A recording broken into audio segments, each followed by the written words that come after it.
Enroscada em inúmeros processos e acusações de fake news contra as eleições no Brasil, Carla Zambelli ficou mais perto da cassação nos últimos dias. O Ministério Público Eleitoral se manifestou a favor da perda do mandato da deputada federal em parecer apresentado nesta terça-feira. Zambelli é acusada de propagar mentiras sobre as eleições de 2022. Na pilha de ações contra ela, na esteira das eleições que deram a Lula seu terceiro mandato, a bolsonarista também já foi obrigada pela justiça a indenizar a jornalista Vera Magalhães por difamação, a arcar com multa de R$30 mil por mentiras sobre o título e multas por calúnias contra o presidente Lula. Confira um resumo dessa história neste vídeo e mais. Sâmia Bonfim denuncia Lira de cortar sua escolta após atentado ao irmão para retaliar Glauber. Veja também. Ministro Flávio Dino diz que Brasil sofre epidemia de incêndios florestais e cobra o governo por mais envio de equipes. Essas e outras notícias você confere agora no resumo diário da Ninja. O Conselho de Ética aprovou nesta quarta-feira o pedido de cassação contra o deputado federal Glauber Braga, por episódio em que expulsou aos pontapés um manifestante do MBL da Câmara dos Deputados. Segundo Braga, essas provocações se juntam a uma série de impropérios que o grupo liderado por Kim Kataguiri vinha praticando contra ele. A punição vai à votação no plenário da Câmara, mas chamou atenção durante a sessão no Conselho a defesa de seu mandato feita por sua esposa e também deputada Sâmia Bonfim. Ela fez coro a Braga sobre o processo de cassação contra o deputado do PSOL ser uma armação do presidente da Câmara, Arthur Lira, notadamente um dos maiores desafetos de Glauber. Entretanto, ela revelou que Lira seria capaz de ir até as últimas consequências para ferir seus adversários, o denunciando de, repentinamente, ter cortado sua escolta policial depois de seu irmão sofrer atentado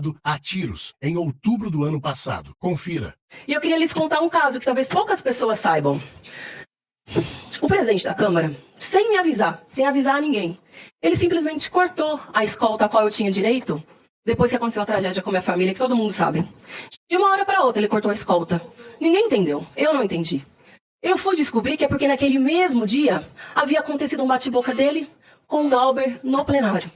A minha assessoria foi conversar com a mesa diretora para tentar entender por que isso tinha acontecido e até hoje eu não tenho nenhuma resposta. Então, se vocês duvidam do que esse homem é capaz de fazer, saibam, sim, ele é capaz de ir até as últimas consequências mais cruéis para penalizar aqueles que ele considera adversário. Mas eu vou dizer, me dá orgulho, muito orgulho, ser companheira de alguém que tem um sujeito com essa índole como o principal adversário. Glauber fica.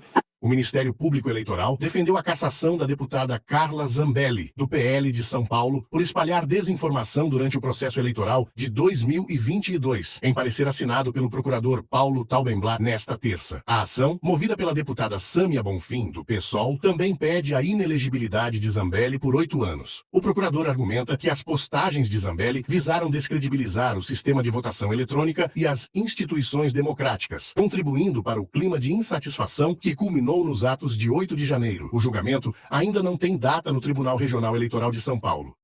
Guilherme Boulos, do PSOL, tem 28% das intenções de voto na disputa pela Prefeitura da cidade de São Paulo, segundo pesquisa do Instituto Atlas Intel, divulgada nesta quarta-feira. Pablo Marçal, do PRTB, tem 24,4%, e o atual prefeito Ricardo Nunes, do MDB, aparece com 20,1%. A margem de erro da pesquisa é de 2 pontos percentuais para mais ou para menos. A deputada federal Tabata Amaral tem 10,7% na quarta posição, seguida pelo apresentador José Luiz da Atena, com 7,2%. Marina Helena, do Novo, tem 4,7%, enquanto Ricardo Senesi aparece com 0,7%.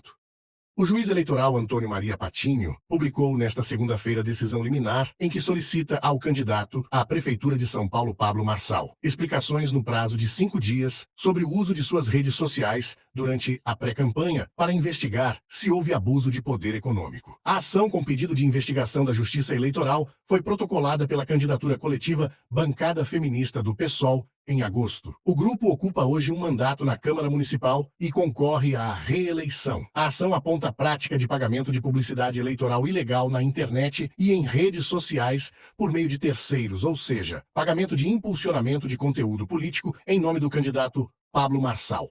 O ministro do STF, Flávio Dino, determinou nesta terça-feira que o governo federal convoque mais bombeiros militares e homens da Força Nacional para auxiliar o combate imediato de incêndios na Amazônia e no Pantanal. Em audiência de conciliação, também nesta terça, Dino disse que há uma pandemia de incêndios no país. O ministro ainda pediu a ampliação da fiscalização da Polícia Rodoviária Federal nas regiões e também determinou que mais aviões devem ser utilizados no trabalho contra incêndios. O ministro ainda estabeleceu que seja realizado mutirão das polícias civis e federais para investigar a origem dos incêndios nos 20 municípios que centralizam 85% dos focos de fogo em todo o país. Durante visita oficial à Rússia, o assessor especial da presidência, Celso Amorim, afirmou que nenhuma empresa ou indivíduo está acima da lei ao conduzir negócios internacionais pela internet, reforçando que a soberania brasileira não está à venda. Sem citar diretamente o caso de Elon Musk e a suspensão do X no Brasil, Amorim destacou que a liberdade de expressão não pode ser usada para atacar instituições democráticas. Amorim participa da 14ª reunião dos altos representantes do BRICS em São Petersburgo e elogiou a presidência russa do grupo em 2024, destacando a importância da multipolaridade na política externa brasileira. Além disso, o diplomata se reuniu com lideranças russas em meio ao contexto da guerra na Ucrânia. Fique agora com um corte de resumo da sessão que aprovou a cassação do deputado federal Glauber Braga nesta quarta-feira. No trecho, Braga rebate acusações e ameaças tanto de Kim Kataguiri, líder do MBL, quanto de Eduardo Leite, parlamentar que o ameaçou com pedido de medida cautelar. Veja.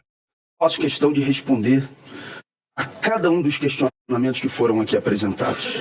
Eu vou fazer isso com toda calma e com toda firmeza. Deputado Alexandre Leite, Vossa Excelência disse que recebeu uma lição do seu pai de que não deve fazer ameaça e deve cumprir. Mas aparentemente o senhor não aprendeu a lição do seu pai, porque imediatamente depois fez a ameaça, dizendo que dependendo do meu comportamento, apresentaria um pedido de afastamento cautelar. Eu já digo a Vossa Excelência, faça a apresentação. Não vai ter da minha parte qualquer tipo de diminuição daquilo que eu tenho que dizer e das expressões que tenho que apresentar com uma tentativa de me calar ou de me ameaçar. Isso não vai acontecer. Se fez a ameaça e acha que deve cumpri-la, o faça. Solicite à mesa diretora da Câmara o afastamento cautelar do mandato. Faça o que nem a ditadura militar teve coragem de fazer, que é afastar cautelarmente um deputado porque ele utilizou um tom ou expressões diferentes daquilo que o senhor considerava que eu deveria fazer. Se eu devo contas a alguém, são as pessoas que têm referência no mandato e que esperam que o meu mandato não se submeta a esse tipo de ameaça. Não me submeterei. Segundo, o deputado Kim utilizou contra mim, na sua fala, todo tipo de adjetivo.